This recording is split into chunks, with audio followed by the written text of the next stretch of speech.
Assalamualaikum warahmatullahi wabarakatuh. Waalaikumsalam warahmatullahi wabarakatuh. Terima kasih kepada Bapak Ibu Guru yang hari ini telah meluangkan waktunya kepada saya. Perlu diketahui bahwa kegiatan pagi hari ini merupakan aksi nyata modul 1.4 budaya positif dengan judul Diseminasi Penerapan Budaya Positif untuk Menumbuhkan Profil Pelajar Pancasila. Dan perlu diketahui bahwa modul ini merupakan tugas akhir saya pada modul pertama, yaitu modul budaya positif dengan menerapkan aksi nyata kepada seluruh Bapak Ibu Guru.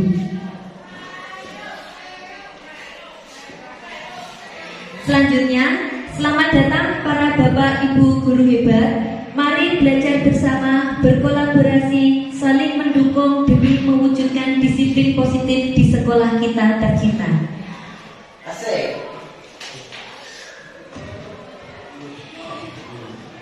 Konsep utama modul budaya positif pada pagi hari ini adalah perubahan paradigma belajar, disiplin positif, kebutuhan dasar manusia, motivasi perilaku manusia, posisi kontrol restitusi, keyakinan kelas, dan segitiga restitusi. Yang pertama adalah pembelajaran dengan paradigma baru. Perlu diketahui pada zaman sekarang ini perubahan paradigma dalam proses pembelajaran yang awalnya berpusat pada guru, yaitu teacher center, menjadi pembelajaran yang berpusat pada siswa atau learning center. Diharapkan mampu mendorong siswa untuk terlibat secara aktif dalam membangun pengetahuan, sikap dan perilaku. Pembelajaran dirancang berdasarkan prinsip pembelajaran berdiferensiasi, sehingga siswa belajar sesuai dengan kebutuhan dari tahap perkembangannya untuk mewujudkan profil pelajar Pancasila. Oleh karena itu Bapak Ibu, kemarin pada saat kurikulum Merdeka yang baru, saya telah melaksanakan asesmen kepada siswa kelas 7 dengan harapan untuk mengetahui gaya belajar siswa atau profil siswa. Jadi masing-masing siswa itu memiliki gaya belajar dan profil yang berbeda. Maka dari itu dalam pembelajaran di kelas hendaknya juga harus berbeda. Maksudnya berbeda itu pada saat penyampaian konten pembelajaran itu juga harus berdiferensiasi. Misalkan menggunakan video bagi siswa yang gaya belajarnya auditori, metode ceramah bagi siswa yang gaya belajarnya auditori visual juga, kemudian gambar-gambar untuk anak gaya belajar visual, dan kinestetik yaitu dengan cara bergerak. Sebagai contoh, kita menampilkan sesuatu di pojok dinding, maka siswa kinestetik itu harus bergerak untuk mendapatkan pembelajaran, misalnya ke sana kemari untuk mengakses pembelajaran yang kita sampaikan.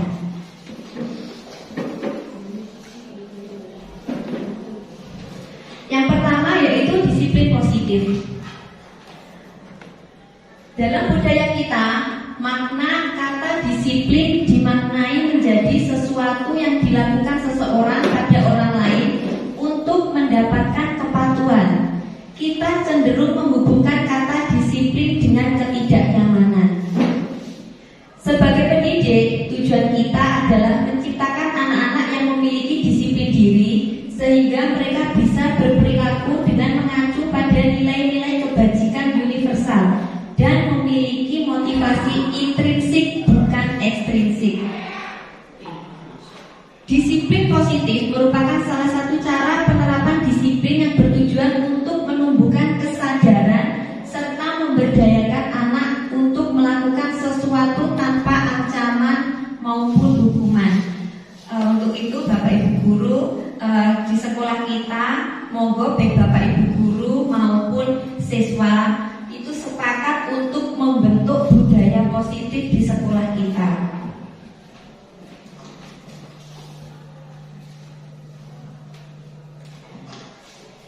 Karena siswa dan juga sebagai manusia itu memiliki kebutuhan dasar ada 5. Yang pertama bertahan hidup, kasih sayang dan rasa diterima, penguasaan, kebebasan, dan kesenangan.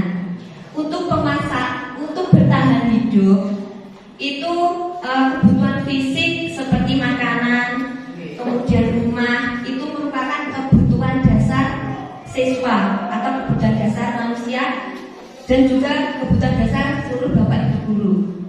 Kemudian kebutuhan kasih sayang dan rasa diterima. Pasti kita sebagai manusia memiliki kebutuhan akan rasa kasih sayang, rasa cinta terhadap sesama. Begitu juga dengan murid, ini juga memiliki kebutuhan kasih sayang, di mana yaitu kasih sayang di lingkungan sekolah, terutama di lingkungan kelas juga. Yang ketiga kebutuhan dasar penguasaan. Tidak dapat dipungkiri di dalam kelas pasti ada siswa yang merasa berkuasa. Tidak bisa dipungkiri di dalam kelas juga ada siswa yang merasa berkuasa, merasa paling kuat dan merasa ingin diakui oleh teman-temannya. Kemudian yang keempat yaitu kebutuhan dasar kebebasan.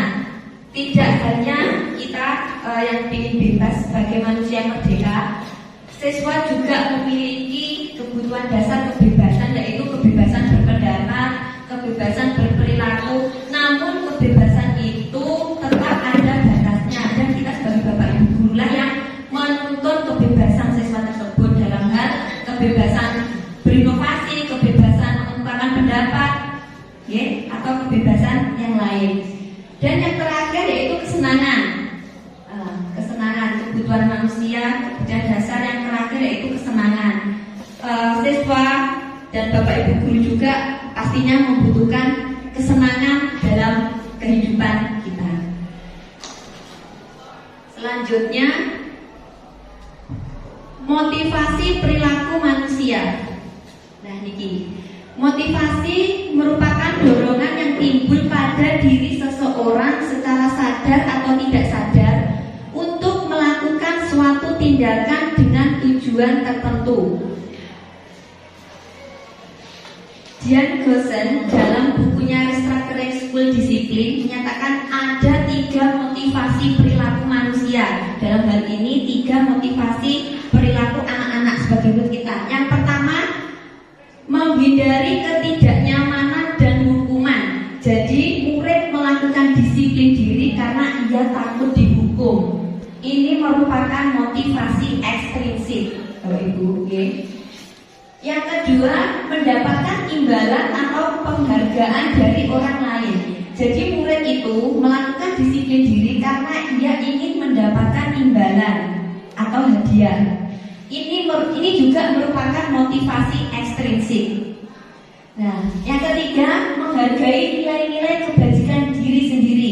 Inilah menjadi PR kita Bapak Ibu guru, yaitu murid melakukan disiplin diri karena sadar akan nilai kebajikan dirinya. Ini merupakan motivasi intrinsik. Jadi motivasi dalam diri siswa atau dalam diri manusia itu ada 2. Yang pertama motivasi ekstrinsik dan yang kedua motivasi intrinsik. Yang akan kita munculkan kepada siswa itu adalah motivasi intrinsiknya, yaitu motivasi dari dalam dirinya. Jadi walaupun ada motivasi ekstrinsik yang bagus, karena motivasi ekstrinsik itu dari luar, karena siswa itu melakukan disiplin karena takut dihukum atau karena takut karena mendapatkan imbalan, berarti kan itu motivasinya tidak datang dari dalam diri siswa itu sendiri. Nah, itulah yang menjadi harapan kita sebagai pendidik untuk menumbuhkan motivasi dari dalam diri siswa agar siswa sadar akan kebajikan yang ada dalam dirinya sendiri.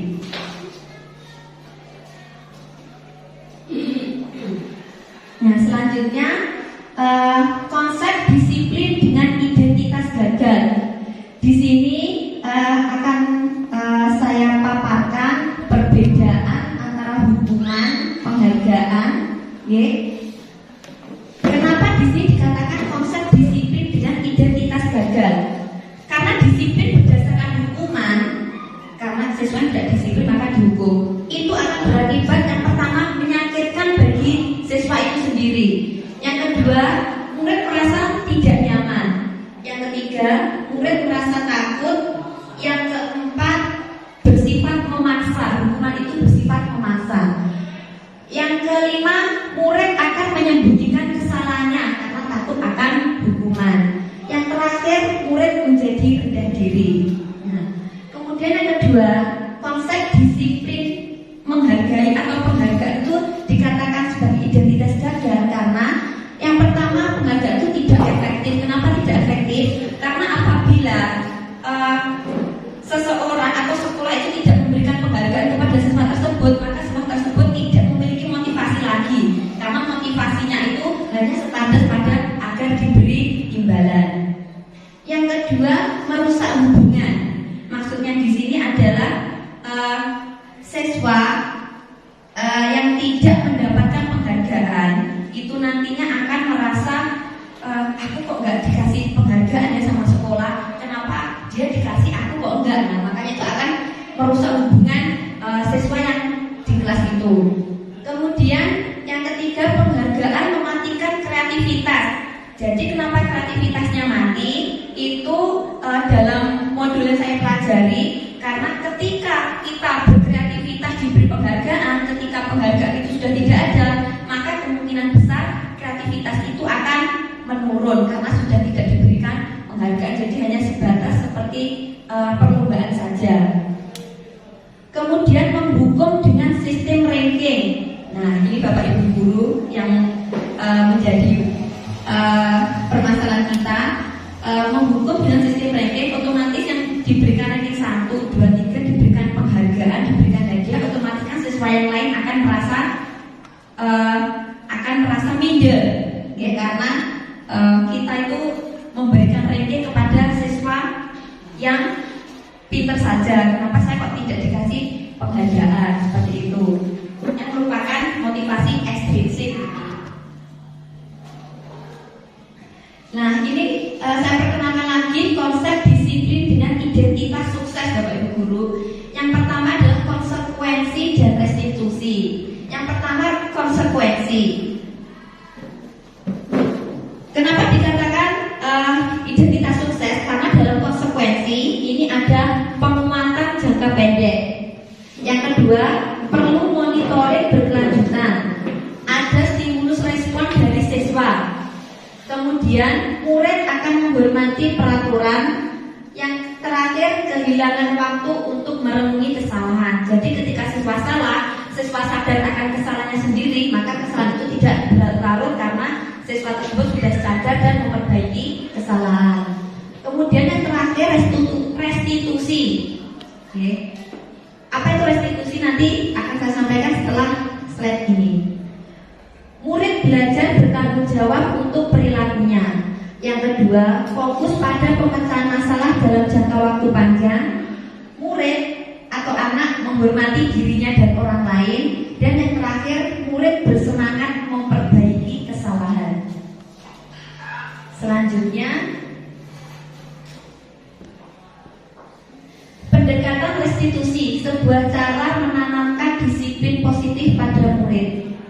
Pengertiannya, Bapak Ibu, saya perkenalkan, restitusi adalah proses menciptakan kondisi bagi murid untuk memperbaiki kesalahan mereka sehingga mereka bisa kembali ke kelompok mereka dengan karakter yang lebih kuat. Ciri-cirinya, restitusi bukan untuk menebus kesalahan, namun untuk belajar dari kesalahan. Restitusi memperbaiki hubungan. Restitusi adalah tawaran, bukan paksaan. Jadi kita nanti meminta anak untuk menawarkan berbagai macam penyelesaian masalah yang akan dibuat. Restitusi menuntun untuk melihat ke dalam diri anak. Restitusi mencari kebutuhan dasar yang mendasari tindakan anak. Restitusi fokus pada karakter anak, bukan tindakan. Restitusi menguatkan dan fokus pada solusi.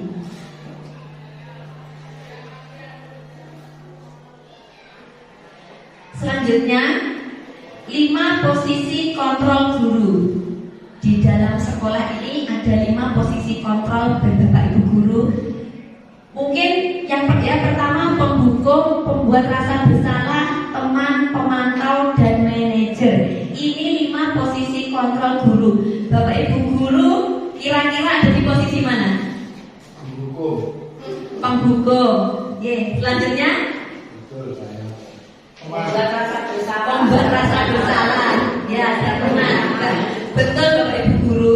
Saya sendiri sebagai guru BK juga sebelum mengenal modul ini, ya, ternyata posisi kontrol saya itu adalah sebagai lebih banyak ke penghukum dan pembuat rasa bersalah anak. Oke. Padahal itu sebenarnya tidak bagus. Saya tidak bagus saja. Nah, itu bentar.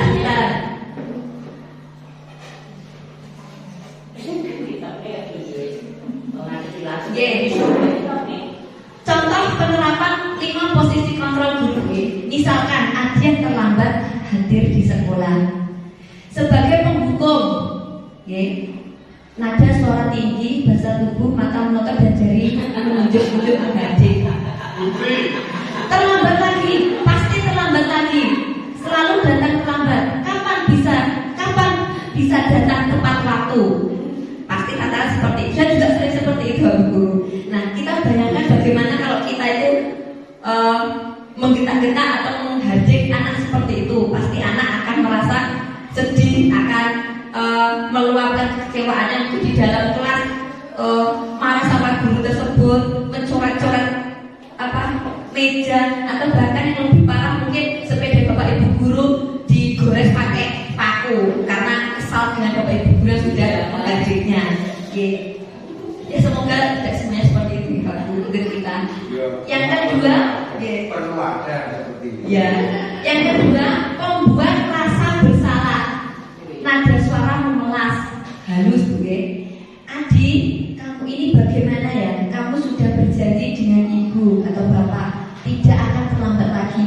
Kamu kenapa ya senang sekali mengecewakan ibu? Ibu benar-benar kecewa sekali. Dengan nada memelas kan otomatis kita membuat siswa itu merasa tidak enak dan merasa bersalah. Oh iya, aku kok merasa bersalah ya. Nah, itulah posisi kontrol guru kita sebagai pembuat rasa bersalah. Dan itu sebenarnya tidak bagus Bapak Ibu guru. Sebenarnya tidak bagus dilakukan. Kemudian yang ketiga, posisi kontrol sebagai seorang teman, ramah, akrab, dan bercanda. Contohnya, Adi, ayolah yang tertib, buat Bu Guru bangga atau Pak Guru bangga. Ya sudah, kali ini tidak apa-apa kamu datang terlambat.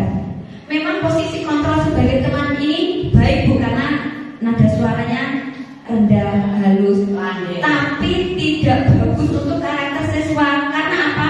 Karena siswa tersebut akan disiplin apabila hanya kepada bapak atau ibu guru yang memperlakukan dia sebagai teman. Kepada bapak ibu guru yang lain tidak. Dia benci. Karena ada satu bapak ibu guru yang sayang padanya, yang merasa kalau dia salah, oh ya tidak apa-apa. Terus diberitahu dengan halus gini.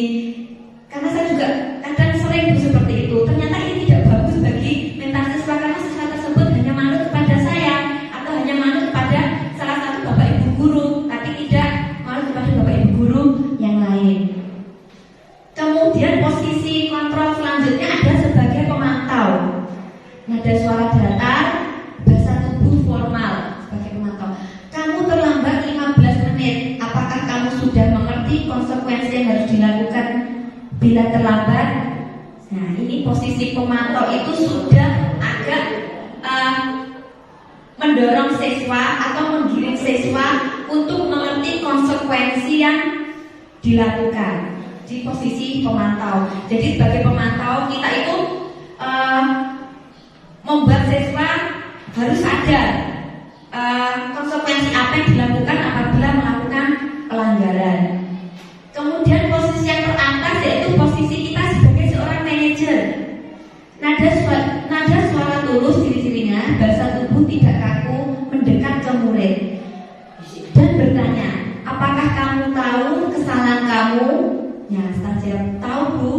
Kira-kira bagaimana kamu akan memperbaiki kesalahan ini? Nah, inilah posisi manajer harus diterapkan keterampilan oleh Bapak Ibu guru dalam hal menangani anak, yaitu ditanya dulu kesalahanmu kira-kira apa, kemudian ditanya bagaimana kamu memperbaiki kesalahan itu dari dalam diri.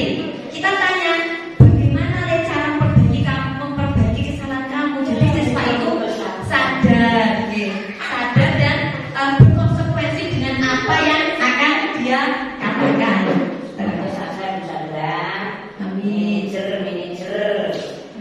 Selanjutnya, nah, untuk membuat kesadaran tadi, Bapak Ibu guru ini perkenalkan untuk membuat keyakinan kelas terlebih dahulu. Semua Bapak Ibu guru sepakat nanti membuat keyakinan kelas, terutama wali kelas atau keyakinan kelas guru per mapel. Itu saja. Kalau keyakinan kelas secara umum nanti dibuat oleh wali kelas bersama dengan siswa. Mengapa keyakinan kelas? Mengapa tidak peraturan saja? Ini sebagai pertanyaan pemantik Bapak Ibu guru. Mengapa kita memiliki peraturan tentang penggunaan helm pada saat mengendarai kendaraan roda 2 atau motor? Mengapa kita pakai helm? Agar keselamatan, keselamatan. Terus yang kedua, mengapa kita memiliki peraturan tentang penggunaan masker dan mencuci tangan setiap saat? Alasannya kesehatan, kesehatan atau keselamatan juga. Nah, keselamatan dan kesehatan itulah yang menjadi keyakinan kita, bukan karena peraturan. Karena kalau memakai helm itu hanya sebagai peraturan, otomatis hanya siswa atau Bapak Ibu guru yang memiliki keyakinan diri memakai helm yang akan agar tidak takut pada hukuman itu pasti memakai helm. Kalau itu sebatas pada peraturan. Tapi kalau kita itu sudah sebatas pada keyakinan pada diri siswa, keyakinan pada diri sendiri, walaupun itu tidak ada peraturan, kemanapun kita akan pergi pasti kita akan memakai helm atau memakai masker tanpa ada embel-embel peraturan. Jadi kesadaran dari dalam diri. Selanjutnya, kemarin saya sudah melaksanakan contoh aksi nyata, juga sebagai aksi nyata dalam modul 1.4 niki, membuat aksi nyata keyakinan kelas. Yang pertama-tama saya lakukan adalah berdiskusi tentang peraturan bersama siswa. Kemudian yang kedua, merumuskan peraturan itu menjadi keyakinan kelas. Dan yang ketiga, menempelkan keyakinan kelas itu pada dinding kelas.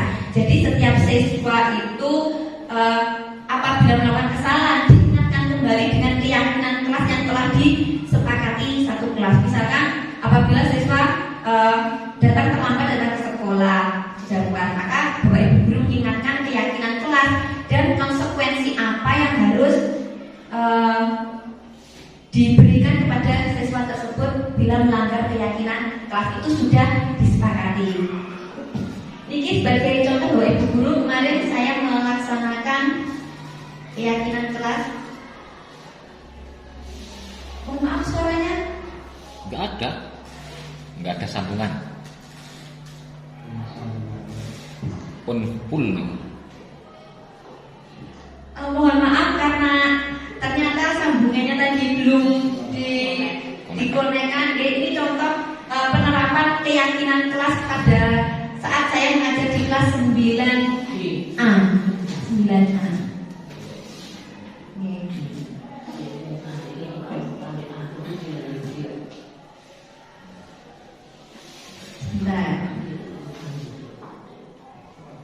Ya, ini proses perkenalan di dalam kelas.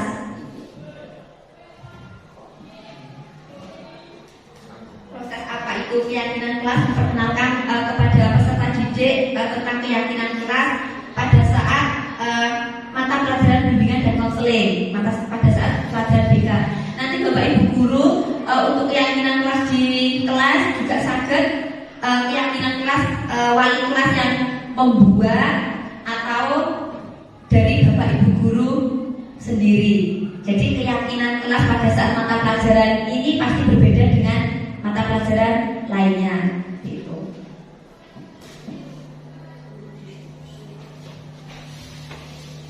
Ya, siswa berdiskusi, kemudian saya membagikan kertas sticky note untuk siswa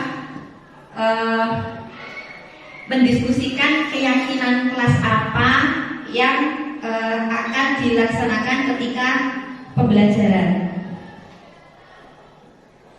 Setelah siswa berdiskusi, siswa membacakan dan menempelkan keyakinan kelas itu di papan tulis. Jadi semua siswa itu tahu keyakinan kelas yang disepakati seluruh siswa tersebut. Next, intinya seperti itu ya Bapak Ibu Guru. Kita lanjut mawon.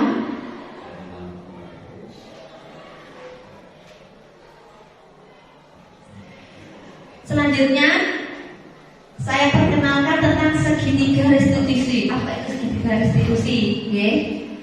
Yang pertama, menstabilkan identitas dengan harapan tidak ada manusia yang sempurna. Saya juga pernah melakukan kesalahan seperti itu. Jadi pada saat kita merestitusi, menangani siswa yang melanggar, itu yang pertama menstabilkan identitas, yaitu dengan mengatakan atau mengucapkan tidak ada manusia yang sempurna. Dan saya juga pernah melakukan kesalahan seperti itu. Itu ciri-ciri dari menstabilkan identitas. Kemudian yang kedua, validasi tindakan yang salah. Jadi kita menanyakan dahulu, kamu pasti punya alasan mengapa melakukan hal itu. Nah, ini ciri-ciri penanganan secara restitusi yang kedua, yaitu kita memvalidasikan dulu tindakan yang salah. Jadi kita tidak asal menghukum. Kamu pasti punya alasan mengapa melakukan hal itu. Kemudian yang terakhir yaitu menanyakan keyakinan. Kamu mau jadi orang seperti apa? Apa kamu tahu keyakinan di sekolah kita? Nah, itu menanyakan keyakinan. Jadi memflashback kembali keyakinan kelas yang sudah kita beritahukan. Selanjutnya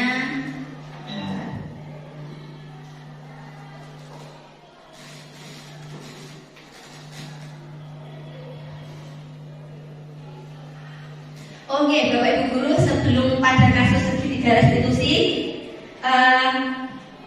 dalam penegakan hukuman tadi ya, hukuman atau konsekuensi, misal ada pertanyaan, misalkan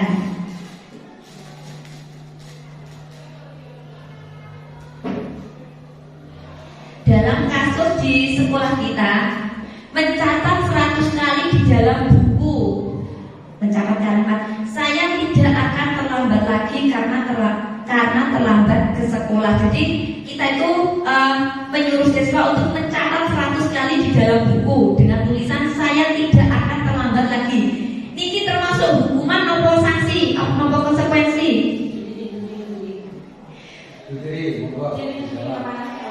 Betul, saya tanya Bu. Menulis sebanyak 100 kali ketika siswa terlambat, kita menyuruh siswa menulis sebanyak 100 kali dalam buku dengan tulisan saya tidak akan terlambat lagi sebanyak 100 kali atau sebanyak satu buku. Itu termasuk hukuman nopo konsekuensi? Hukuman. Kalau menurut saya tergantung yang melakukan itu, hukuman juga bisa, konsekuensi juga bisa. Kesepakatan awalnya itu. Ya, dari kesepakatan awalnya itu merupakan konsekuensi. Kemudian lari mengelilingi lapangan basket 2 kali karena terlambat hadir ke sekolah. Mohon Pak Klan, ini termasuk hukuman nopo konsekuensi?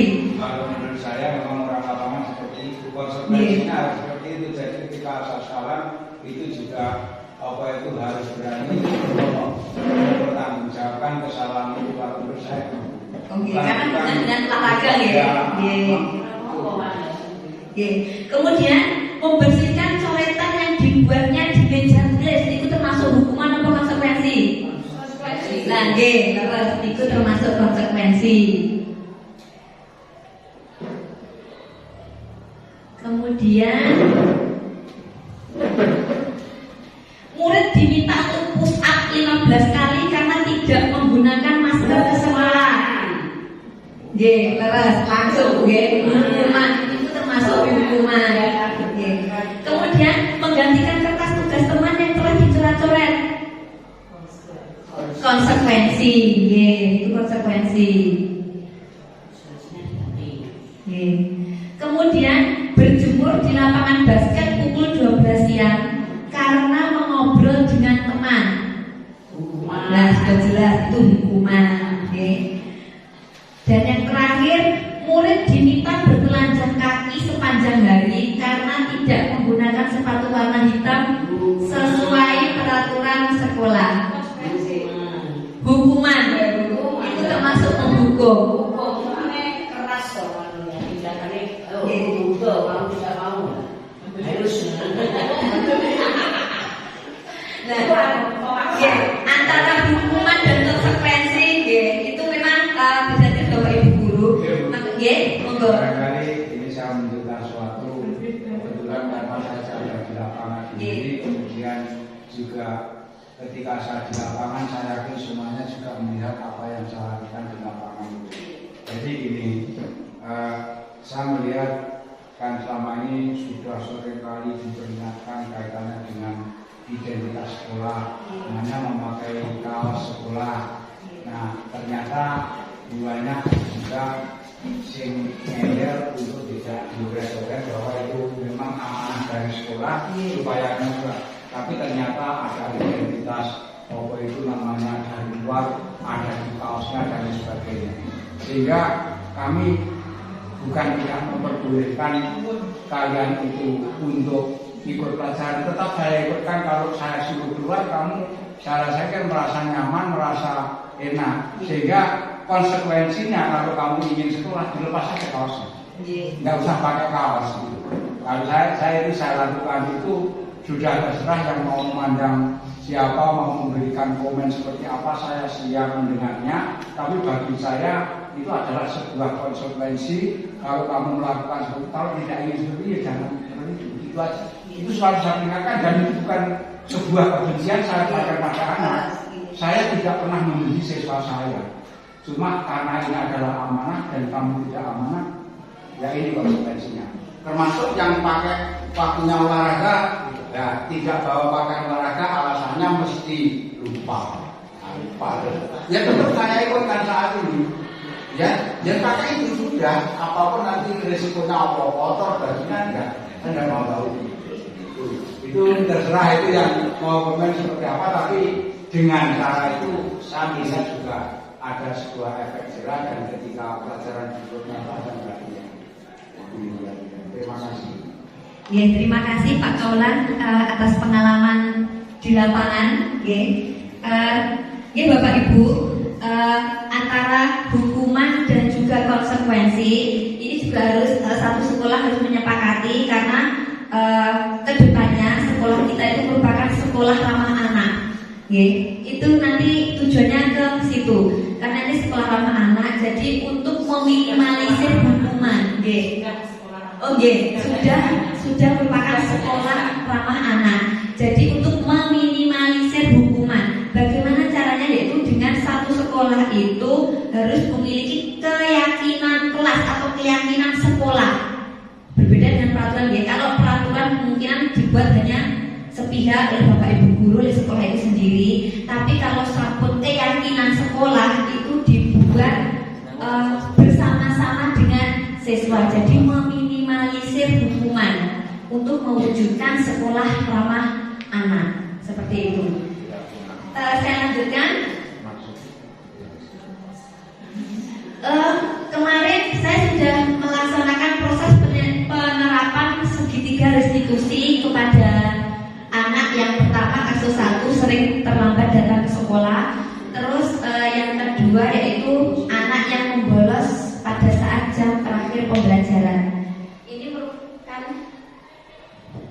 merupakan tugas aksi nyata saya juga kemarin di modul 1.4 di bagian penerapan segitiga restitusi, dan sudah saya laksanakan 2 minggu kemarin. Mohon maaf suaranya tidak terdengar. Nah, ini saya melaksanakan tahap-tahap segitiga restitusi tadi. Yang pertama, menstabilkan identitas. Nah, itu menstabilkan identitas. Saya mengatakan bahwa ya memang peserta juga pernah datang terlambat. Tidak ada manusia yang sempurna di dunia ini.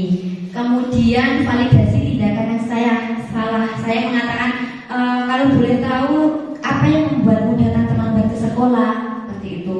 Tidak ada bis. Dari juga dulu. Ya.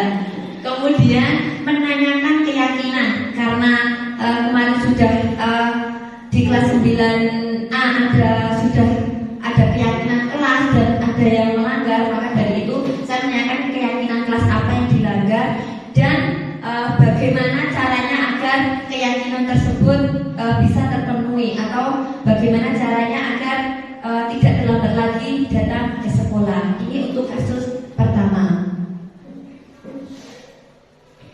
Kemudian untuk kasus kedua,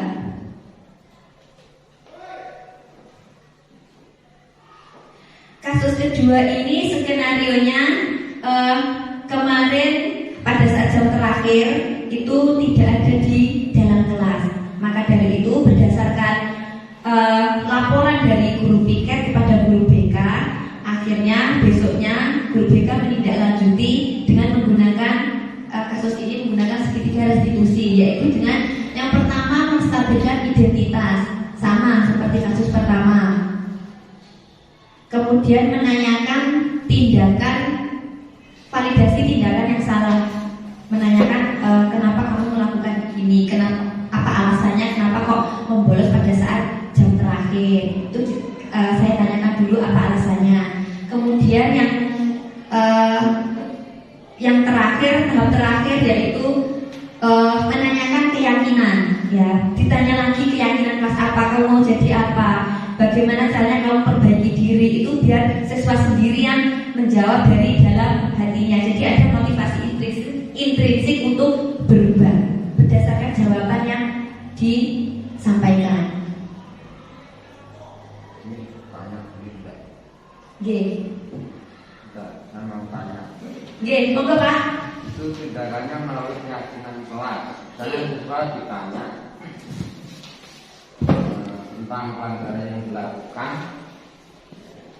terus siswa sendiri mengutarakan kesulitannya itu dan sekaligus solusinya. Nah, kalau itu sudah berjalan beberapa kali masih tetap seperti itu, terus tindakan kita bagaimana? Oke, karena proses restitusi ini juga merupakan sebuah proses Pak Ye. Jadi apabila anak terus-terusan melakukan kesalahan, kita restitusikan kembali. Kita restitusi kembali, kita evaluasi kembali dengan menuntut anak tersebut. Kan restitusi yang bagian terakhir itu menanyakan keyakinan anak, keyakinannya bagaimana, terus kita ingatkan kembali akan keyakinan itu sampai anak tersebut sadar. Karena restitusi ini juga hanya sebagai proses, jadi hasilnya dampaknya itu kemungkinan tidak langsung terasa, tapi dengan bolak-balik kita setiap ada kasus itu menjadikan siswa berpengalaman atau menjadikan siswa tersebut memiliki motivasi dari dalam dirinya untuk menjawab apa yang seharusnya, bagaimana cara berubah. Itu insya Allah secara terus-menerus kedepannya siswa nanti akan berubah dengan caranya sendiri, dengan motivasi ada di kesadaran di dalam dirinya. Ini contoh kasus ya. Di kelas saya sendiri 9C itu ada beberapa anak, 3 anak. Itu sudah berkali-kali setiap jam pelajaran saya itu dia itu keluar, tidak pernah ikut. Sudah saya peringatkan. Kemudian saya tanya juga, kenapa kamu kok tidak pernah ikut? Ada juga yang salah satu itu kalau diajar tidur, kadang tidur di belakang. Terus saya tanya, kenapa kamu tidur? Kamu tidur jam berapa? Jam 3 pagi. hampir pagi gitu. Terus apa yang kamu lakukan kok sampai tidur jam 3? Main game, katanya main game. Terus saya ingatkan, kalau kamu seperti itu terus bagaimana? Sekolahmu itu terus bagaimana? Kalau sekolah terus ngantuk, tidur, terus bagaimana? Anaknya diam saja. Anak diam saja. Akhirnya saya suruh dia ngomong sendiri. Pak, saya mau buka raup. Saya suruh dia keluar raup, tapi tidak pernah kembali. Saya terus bagaimana? Berarti anak kan suruh mengatasi kesulitannya sendiri kan, solusinya. Tapi anak itu diam saja, belum mau mengutarakan. Nah itu terus kalau itu sudah berjalan berkali-kali, terus bagaimana sikap ibunya? Terima kasih Bapak, karena tugas kita itu memang sebagai untuk menuntun siswa Pak. Jadi hendaknya kita tidak bosan-bosan untuk mengingatkan siswa tersebut, karena tugas kita salah satunya itu menuntun siswa dan juga membimbing siswa. Hanya itu Pak yang sakit saya sampaikan, karena memang masing-masing anak itu juga memiliki kepribadian dan juga kemungkinan pemecahan masalah berbeda-beda. Ada yang langsung sadar, ada yang juga harus berkali-kali ditempa, berkali-kali diingatkan baru sadar, atau bahkan sampai berpuluh-puluh kali tidak sadar-sadar juga. Apakah itu harus melibatkan orang tua? Itu harus melibatkan orang tua dan juga seluruh elemen di sekolah kita bekerja sama juga, terutama seluruh stakeholder, bekerja sama dengan orang tua pasti, bekerja sama dengan guru BK pasti, bagaimana caranya untuk menyadarkan anak tersebut. Karena kita tidak bosan-bosan untuk menuntun anak, mendampingi anak, agar anak tersebut mampu mencapai tujuan dalam kehidupannya, seperti itu. Sampun mungkin ada Bapak Ibu guru yang bertanya atau pernyataan monggo. Jadi ini dari kasus yang disampaikan oleh Pak Agus, sementara Bu Sandra di sini kan menyampaikan itu kan sebuah teori yang disampaikan Bu Sandra. Tapi kenyataannya memang teori itu adalah baik dimunculkan, tapi sampai tempatnya kadang-kadang tidak terjadi respon yang seperti keinginan teori. Sehingga bagi kami selama ini gambaran saya memang anak itu adalah anak memang mengalami sebuah perkembangan yang memang seperti itu rata-rata. Dan ketika nanti kita itu menjadi guru SMP, selamanya kita jadi guru SMP, nanti yang kita hadapi ya permasalahan yang seperti itu semua. Sehingga gambaran saya sampai saat ini seperti yang sampaikan Bu Sandra tadi, yang penting kita itu sebagai orang tua tidak bosan-bosan selalu mengingatkan jika terjadi kesalahan. Dan konsekuensinya ya kita berusaha untuk bisa ingat sesuatu itu aja. Itu memang yang diperlukan itu.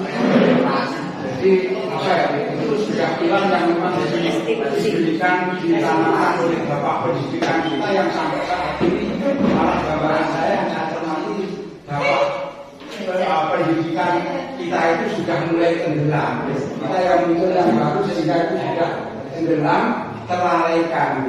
Sehingga menurut saya yang jelas itu adalah kita tidak bosan-bosannya untuk selalu mengingatkan ketika terjadi kesalahan. Karena selamanya kita jadi guru, karena usia perkembangan dan pertumbuhan anak SMA kita itu nanti selamanya jadi itu yang kita hadapi. Terima kasih. Terima kasih Pak Kaula atas masukan yang diberikan. Bu, monggo, masukan. Bahwa harus ada keyakinan sekolah, keyakinan kelas yang disepakati.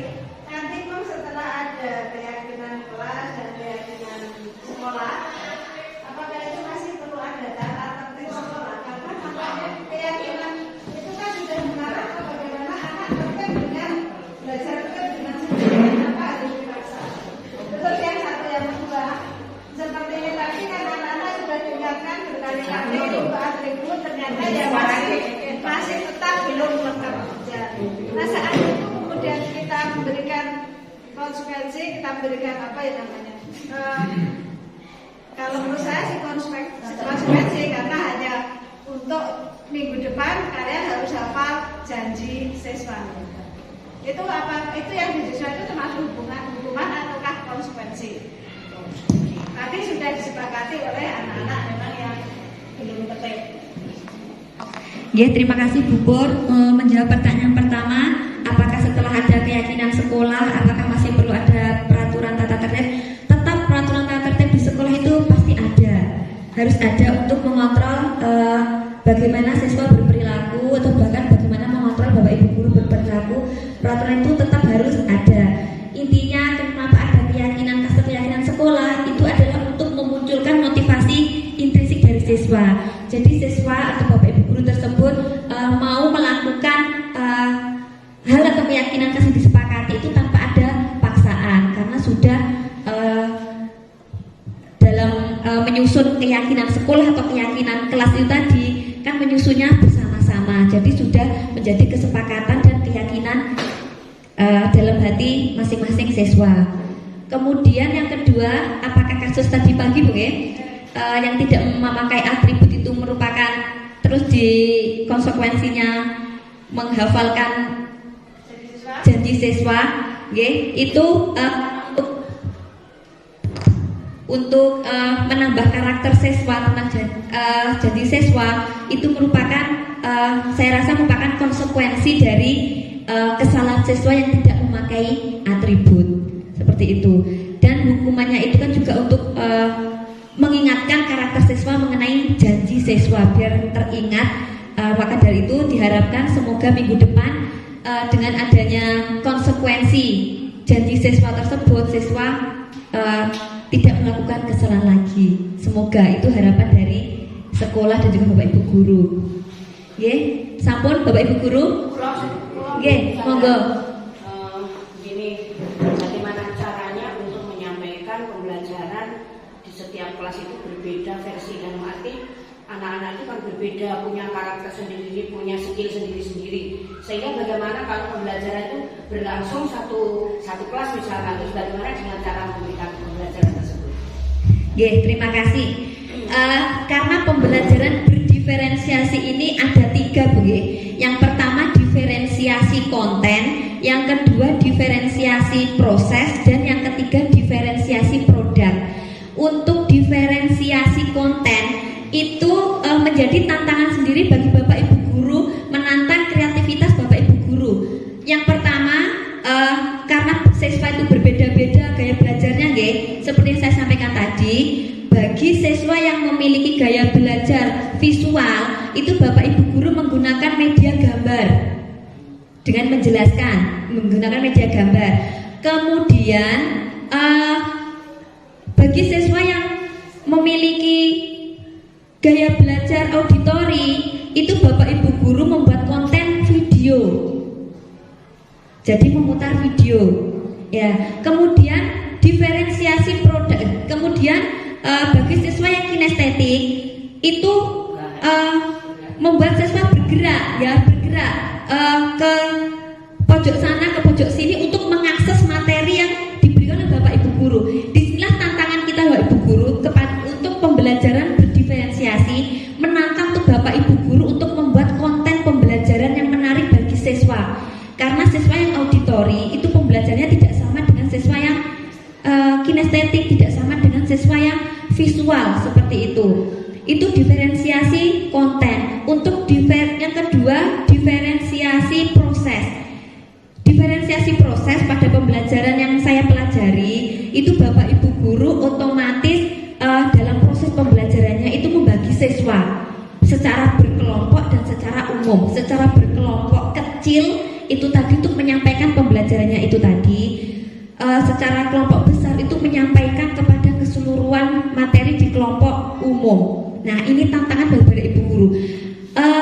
Berdasarkan teori yang saya baca, kalau pembelajaran berdiferensiasi ini berjalan, itu malah tidak menyulitkan Bapak Ibu guru. Bapak Ibu guru malah tidak capek dalam menjelaskan. Kemudian yang terakhir, diferensiasi produk. Nah, ini Bapak Ibu guru. Jadi diharapkan pada saat pemberian tugas tugas di dalam satu kelas itu berbeda-beda, tidak boleh sama. Misalkan topiknya siswa menyuruh menganalisis topik misalkan tentang apa gitu. Nah, dalam produknya itu berbeda-beda. Mungkin siswa bisa mengumpulkan dalam bentuk artikel. Misal bentuk artikel tapi topiknya sama, cuma artikelnya berbeda. Misal artikel tentang memasak, yang satunya artikel tentang membuat kue, artikel tentang apa gitu. Atau siswa tersebut memberikan produk itu sebuah poster tentang materi yang sudah dipelajari. Jadi pembelajaran ataupun produk yang diberikan oleh siswa itu dalam satu kelas itu berbeda. Ada bentuk artikel, ada yang bentuk poster, ada yang bentuk makalah, ada dalam bentuk video mungkin, ada yang bentuk video TikTok mungkin, seperti itu. Diharapkan seperti itu. Jadi karena ini merupakan juga pengenalan merdeka belajar bagi siswa, seperti di pendidikan guru penggerak juga, ini konten yang diberikan itu juga beragam, tidak boleh sama. Beragam dalam arti terserah siswa itu mampunya dalam hal seperti apa. Karena capaian pembelajaran kita juga sudah ditentukan seperti itu. Masing-masing siswa juga berbeda. Jadi antara siswa yang pandai mengarang dengan siswa yang hanya menggambar itu pasti berbeda. Jadi dimohon untuk pembelajaran berdiferensiasi ini juga kepada Bapak Ibu guru untuk memberikan tugas yang berbeda kepada siswa. Terserah siswa mengumpulkan tugas itu dalam bentuk apa. Sebisanya siswa, semampunya siswa, bagaimana minat siswa itu ada di mana, monggo dieksplor seperti itu. Tapi tidak keluar dari topik yang kita berikan kepada siswa kalau memberikan tugas seperti itu. Kalau misal pemberian tugas matematika ini harus dipikirkan ya, mungkin kemungkinan kalau pemberian tugas matematika ini karena matematika itu merupakan kuantitatif dan merupakan hitung-hitungan, maka tugas yang diberikan otomatis hitung-hitungan juga bisa, pembuatan proyek juga bisa, membuat balok, membuat apa gitu, membuat semacam penelitian juga dalam hal MIPA juga bisa dilaksanakan. Jadi berdiferensiasi secara produk seperti itu. Mungkin Bapak Ibu yang lain ada masukan lagi atau pengalaman lagi? Sampun? Pengalamannya kaitannya TCUK itu yang jelas kadang-kadang saya itu antara materi yang saya belajarkan dengan apa yang dilakukan kadang-kadang berbeda. Karena ini contohnya saja, contohnya saya ada materi permainan bola kecil, kebetulan materi Indonesia. Saya bisa secara teori menyampaikan ke Indonesia, tapi bisa prakteknya bola kecil. Masalahnya termasuk medianya itu juga hanya setengah-setengah, ada mejanya, ada bednya, berbaring-baring. Nah, sementara akhirnya juga total ketika itu sering digunakan karena artikel itu belum malah susah, susahnya dipakai itu. Kalau bisa dipakai itu malah saya bangga karena anak-anak saya bisa. Tapi itu yang sementara ini saya alami. Ya, mohon maaf kalau seandainya kadang-kadang saya itu berpikir olahraga itu saya punya konsep, punya dua tujuan, satu tujuan akademis, yang kedua tujuan sehat. Sehingga kalau akademisnya tidak tercapai, ya saya tujuan sehatnya yang saya utamakan. Terima kasih Pak Kaulan atas masukannya. Sampun Bapak Ibu guru, sebagai penutup, semoga sesi belajar kita hari ini membawa berkah dan manfaat sehingga dapat mewujudkan profil belajar Pancasila. Salam Merdeka Belajar. Mohon maaf apabila dalam penyampaian pada pagi hari ini ada kesalahan dan tutur kata. Selanjutnya saya sebagai manusia biasa memohon maaf yang sebesar-besarnya. Wabillahi taufiq wal hidayah. Wassalamualaikum warahmatullahi wabarakatuh. Selamat pagi anak-anak. Pagi. Ya, assalamualaikum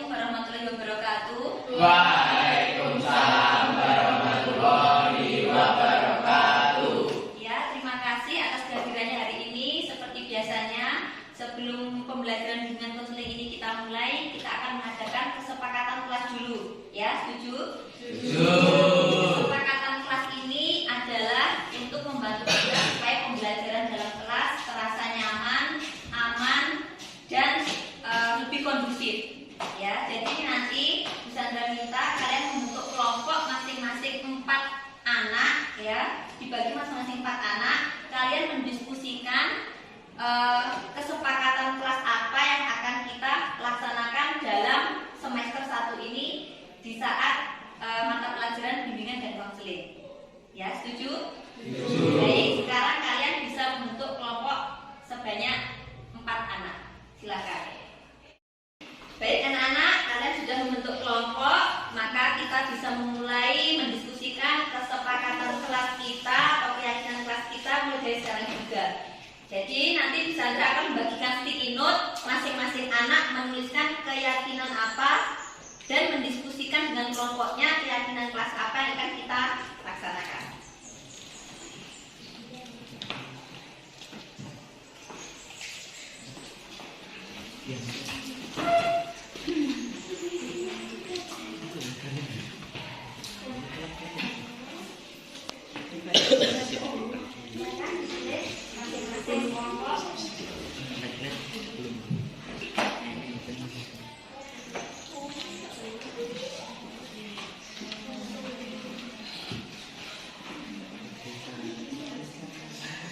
Ya, sekarang tuliskan masing-masing anak memiliki satu sticky note, ya, dan menuliskan keyakinan kelas apa yang kalian yakini harus dilaksanakan di kelas ini.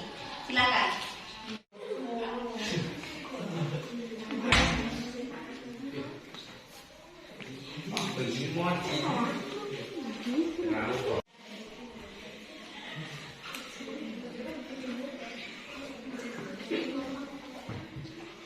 Baik anak-anak, sudah selesai semuanya? Sudah. Baik, kalau sudah selesai, silakan masing-masing maju ke depan untuk membacakan keyakinan kelasnya dan menempelkannya di papan tulis. Silakan. Ini mencoret-coret tembok dari meja. Ya.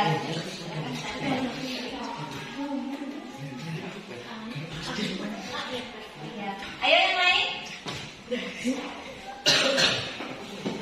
Apa? Peduli lingkungan. Peduli lingkungan, ya. Ya, ayo yang lain. Yang keras. Datang tepat waktu. Ya, datang tepat waktu. Ya. Ayo, yang lain.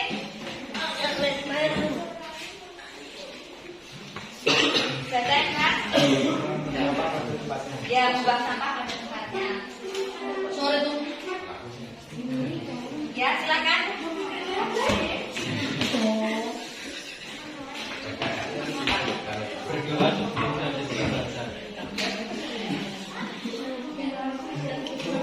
Yang lain, ayo, silakan.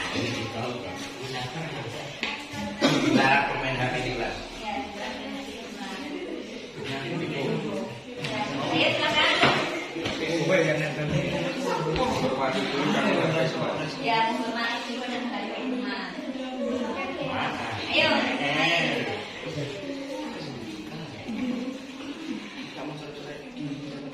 tidak mencoret di bidang tembok. Ayo yang lain, silakan.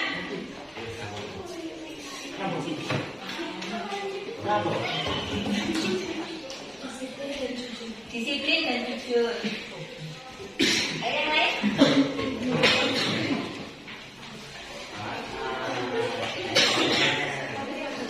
Sopan kepada guru. Di sini saya akan membacakan kesepakatan kelas 9A. Tidak mencoret-coret tembok dan meja. Peduli lingkungan, datang tepat waktu, membuang sampah pada tempatnya, berdoa sebelum dan sesudah belajar, dilarang bermain HP di kelas, menghormati guru dan menghargai teman, tidak mencoret-coret tembok, disiplin dan jujur, sopan kepada guru, peduli sesama teman, datang tepat waktu, menjaga kebersihan kelas, mengerjakan tugas tepat waktu, datang tepat waktu, saling menghargai sesama teman, menjaga kebersihan kelas, belajar dengan sungguh-sungguh, dilarang mengejek atau mengolok-olok sesama teman, selalu bahagia dan dilarang membuli sesama teman. Anak-anak, demikianlah kesepakatan kelas kita yang telah kita sepakati. Apakah kalian setuju semuanya? Setuju. Baik, terima kasih.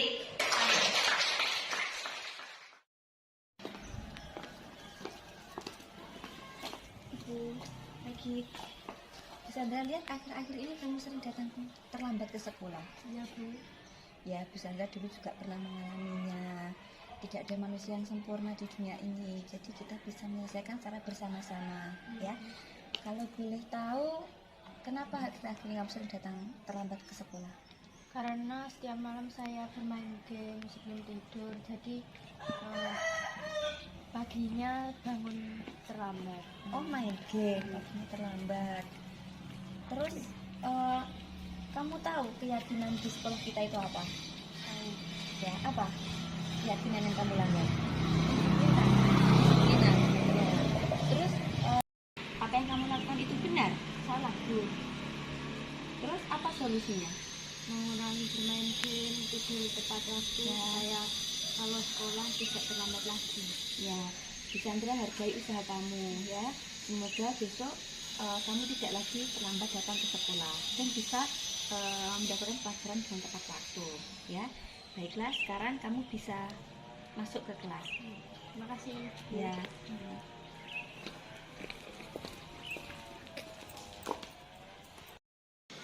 Tanggapan saya setelah melakukan restitusi, saya merasa dihargai dan tidak dipojokkan.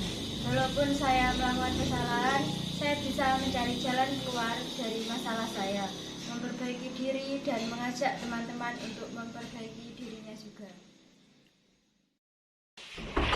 Assalamualaikum. Waalaikumsalam. Nah, Bu Sandra sudah mendengar laporan dari guru piket. Apa benar seperti yang dikatakan oleh guru piket itu? Benar Bu, kemarin saya telah membolos.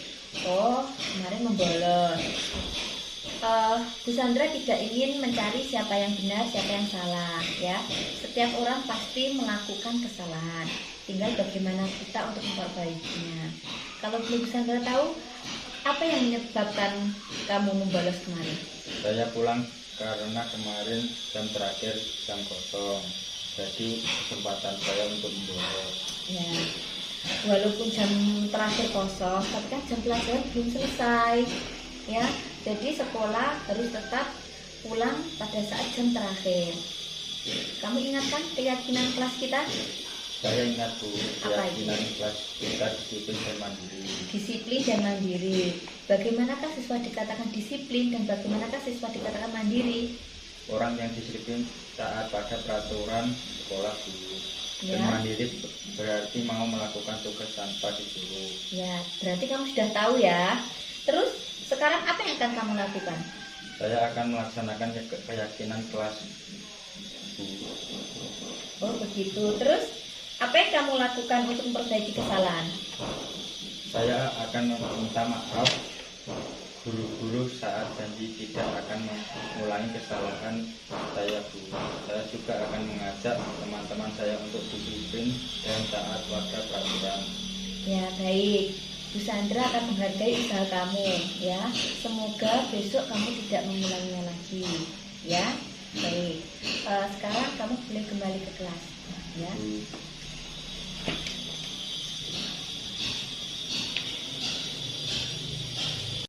Tanggapan saya setelah melakukan restitusi, saya merasa dihargai oleh guru. Walaupun saya melakukan kesalahan, saya bisa mencari jalan keluar dari masalah saya dan memperbaiki diri saya. Assalamualaikum warahmatullahi wabarakatuh. Perkenalkan, nama saya Dr. Anda Sukesi MMPD, Kepala SMP Negeri 2 Tegalombo, tempat di mana Bu Sandra Rinawati mengajar. Saya bangga terhadap Ibu Sandra yang berhasil lolos seleksi dalam mengikuti program pendidikan calon guru penggerak Angkatan 5 ini. Bergerak, tergerak, dan menggerakkan. Diseminasi yang dipaparkan Bu Sandra merupakan salah satu aksi nyata dalam program guru penggerak, Mudah-mudahan pengimbasan yang disampaikan Bu Sandra ini akan menjadi motivasi atau contoh bagi Bapak Ibu guru di SMP Negeri 2 Tegalombo. Juga nantinya diharapkan dapat meningkatkan kedisiplinan serta motivasi belajar siswa di SMP Negeri 2 Tegalombo. Demikian yang dapat saya sampaikan. Sekali lagi, selamat kepada Bu Sandra telah menyelesaikan aksi nyata diseminasi ini dengan baik dan lancar. Cukup sekian. Wassalamualaikum warahmatullahi wabarakatuh. Assalamualaikum warahmatullahi wabarakatuh. Saya Purwati, rekan kerja Ibu Sandra Rinawati di SMP Negeri 2 Tegalombo. Menurut saya, apa yang sudah dipaparkan Bu Sandra mengenai budaya positif itu sangat bagus untuk diterapkan di sekolah ini, terutama mengenai disiplin positif untuk siswa. Karena masih banyak siswa di sekolah ini yang disiplinnya karena faktor ekstrinsik, bukan faktor intrinsik atau kesadaran dari siswa itu sendiri. Untuk kami juga sangat baik karena kita juga tahu bagaimana memposisikan kita kepada siswa yang indisipliner. Apakah kita sebagai pemberi hukuman, pembuat rasa bersalah, sebagai teman, sebagai pemantau, atau sebagai manajer. Dengan adanya pengimbasan ini, kita juga tahu cara menanamkan disiplin intrinsik kepada siswa dan juga kepada diri kita sendiri. Semoga dengan adanya diseminasi ini kita dapat menerapkan bersama-sama di lingkungan sekolah kita ini untuk membentuk siswa yang berkarakter sesuai dengan harapan kita bersama. Demikian apa yang saya sampaikan. Saya mengucapkan selamat untuk Bu Sandra, selamat mengikuti pendidikan calon guru penggerak. Tetap semangat dan semoga sukses. Apabila ada kata-kata yang salah, kami mohon maaf. Wassalamualaikum warahmatullahi wabarakatuh.